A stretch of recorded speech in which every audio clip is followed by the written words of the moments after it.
বিসমিল্লাহির রহমানির রহিম। আসসালামু আলাইকুম। কেমন আছে সবাই? আশা করি ভালো আছে। আজকে আমি তোমাদের দেখাবো নবম দশম শ্রেণীর বীজগণিত 3.2 এর 8 নম্বর অঙ্ক।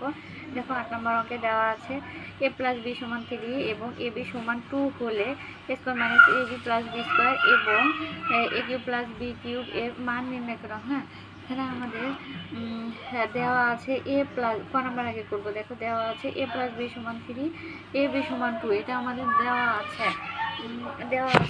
প্রদত্ত রাশি এখন প্রদত্ত রাশি দেখো ক নম্বরে a square minus ab plus B square minus ab plus B square. তো এখন আমরা এখানে একটা সূত্র অনুযায়ী লিখবো। এখানে মাইনাস আছে, তাহলে আমরা মাইনাসের সূত্র লিখবো a স্কয়ার। তাহলে আমরা এখানে দেখো এখানে হচ্ছে মাইনাস আছে, আমরা এখানে প্লাসের সূত্র বসাবো a square plus 2ab plus B square, এটা হচ্ছে একটা সূত্র। হ্যাঁ, তো এখন দেখো সূত্র এবং হচ্ছে আমাদের মাঝখানে কিন্তু মিলাইতে হবে। এখানে কত আছে? Minus ab। তাহলে আমাদের কতর ভিতর থেকে এই এবি বাদ দিলে মানে কত বাদ দিলে এই মাইনাস এবি হবে। তাহলে দেখো square plus 2ab plus B square minus 3ab ভিতর থেকে যদি আমরা 2ab বাদ দিই তাহলে থাকে হচ্ছে এবি। হ্যাঁ, তো আমরা এই টেকনিক নিয়ে এখানে অ্যাপ্লাই করছি। তাহলে এখন দেখো এখানে কি হলো?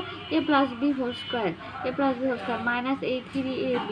এখন a প্লাস বি এর মান কত দেওয়া আছে? 3 উপর স্কয়ার 3 উপর স্কয়ার মাইনাস 3 ইন্টু এ বির মান কত? 2, মান বসিয়ে 3 এর উপর স্কয়ার মানে 3 দিয়ে 2টা 3 গুণ, তাহলে 3 থেকে 9 মাইনাস 3 দুগুণে 6 সমান হচ্ছে 3। এটা হচ্ছে আমাদের ক নাম্বারের আনসার। এখন দেখো আমরা খ নাম্বার অঙ্ক করব।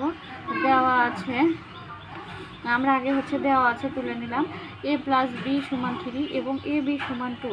এটা প্রদত্ত রাশি। দেখো a প্লাস বি প্রদত্ত রাশি কি আছে আমাদের? a cube plus B cube. তো a cube plus B cube এটা কিন্তু একটা সূত্র, এই সূত্রটা আমরা এখানে বসায় দিব a plus B whole cube minus 3ab into a plus B. এটা হচ্ছে a কিউব প্লাস বি কিউবের সূত্র হচ্ছে এটা। এটা অবশ্যই তোমাদের মুখস্থ রাখতে হবে। তো a প্লাস বি মান কত দেওয়া আছে? 3। এখন দেখো 3 ইন্টু a বির মান কত দেওয়া আছে? 2। আবার এই a বির মান কত? দেখো a প্লাস বির মান কত দেওয়া আছে? 3। এখন দেখো 3 এর উপর কিউব মানে হচ্ছে 3টা 3 গুণ, তাহলে 3 3 9 3 9 27।